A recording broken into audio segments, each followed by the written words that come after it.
What's up, y'all, and welcome back to another video.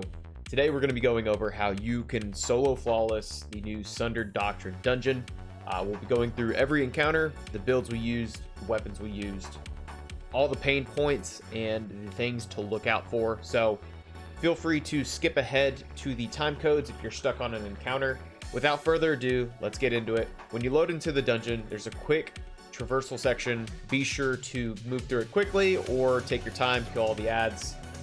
There is a couple of subjugators in between you and the first encounter, so again, either take your time or go around them. That's totally fine.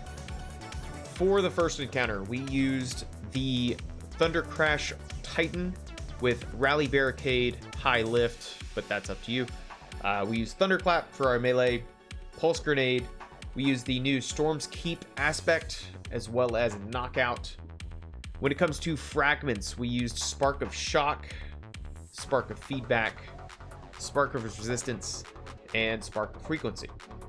When it came to mods for our armor, we ran mainly the solar pieces, so solar loaders, solar resistances, solar surge, as well as solar scavenger.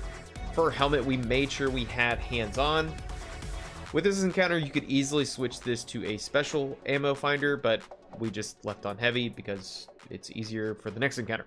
For your arms, make sure to also have on heavy-handed, chest piece, concussive dampener, and the double solar resistances. This will help with the husk. For our boots, we used recuperation and again the solar surges, as we mentioned.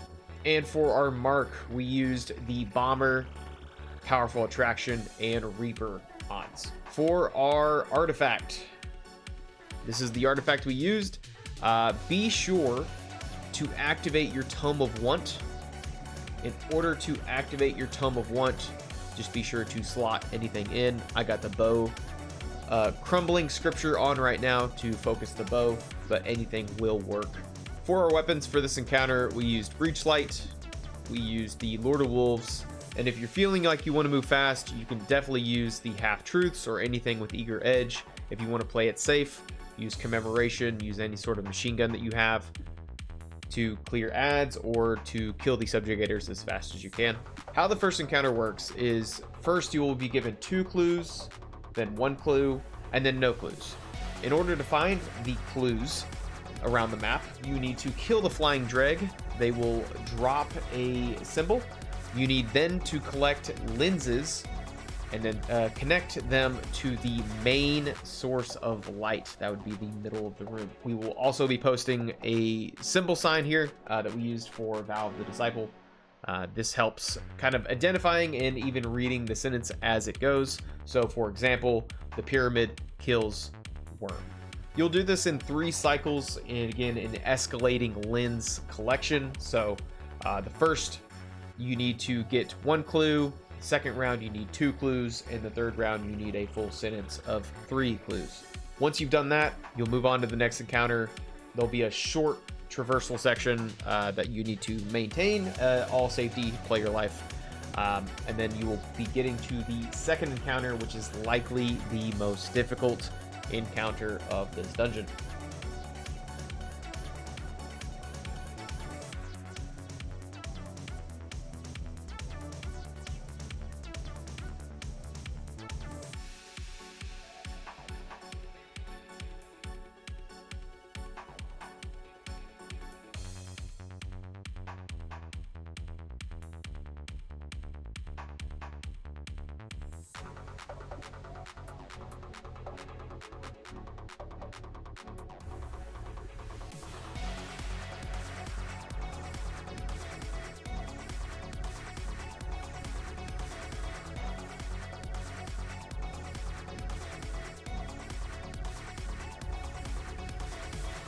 For the second encounter, we ran the same subclass of Arc Striker Titan, being Thunder Crash. We did change up our weapons a little bit to be Wither Horde, the Riposte, and the Commemoration Machine Gun. Our exotic piece of armor did not change the entire time during this encounter. We did change up some of our mods though. For our helmet, the mods stayed the same. For our arms, we did switch from a solar loader to a void loader. For our chest piece, we stayed with concussive dampener. We continued with the solar resistance, but now we've added an arc resistance for the witches that are in this encounter. For our boots, we switched to a void weapon surge from solar. So now that our riposte and commemoration will have an increased surge as well as additional ammo drops. For our mark, we stayed with bomber. Some might say don't use powerful attraction. I didn't want to switch it. The only caveat would be to be careful using your class ability near your drops from the witches, wizards, whatever they're called. It will collect them, so it will give you increased dial turning. For this encounter, there's only a couple symbols you really need to worry about. That would be stop, that's the red square, and then kill, that would be the circular dagger triangle going through it. That's the ones you need. Moving from right to left, be sure to do square, square, square, or the kill. The reason you do this from right to left is because the boss or the mechanic of the encounter will lock in a phase. So if it's on something else other than stop, it's going to have increased wizards, increased ogres, knights, adds, you name it. It's not good. So be sure to have stop on the first three, or I guess from right to left. This will give you the longest damage phase.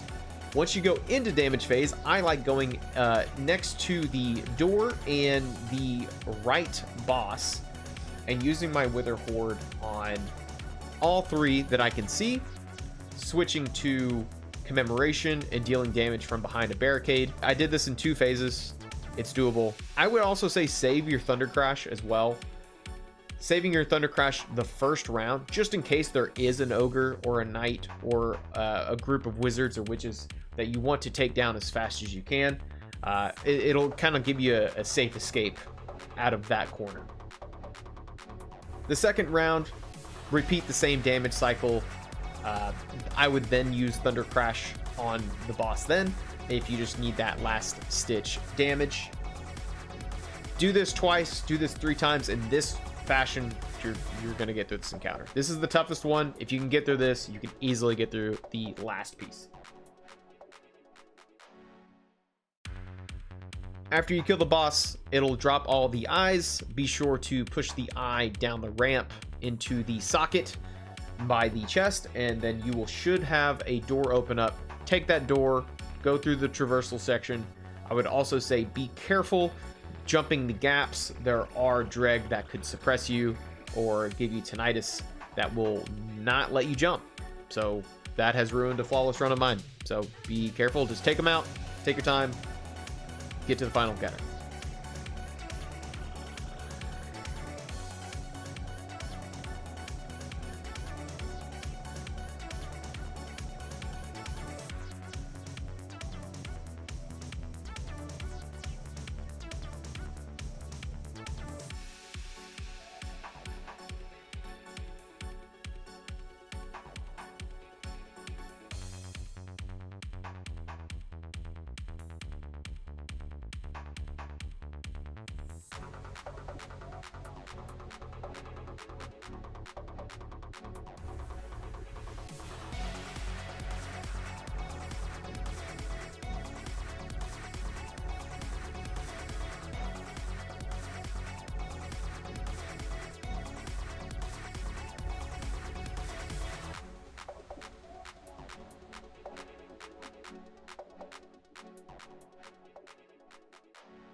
For the final encounter, we stayed on Arc Titan, Thunder Crash, all of this stayed the same.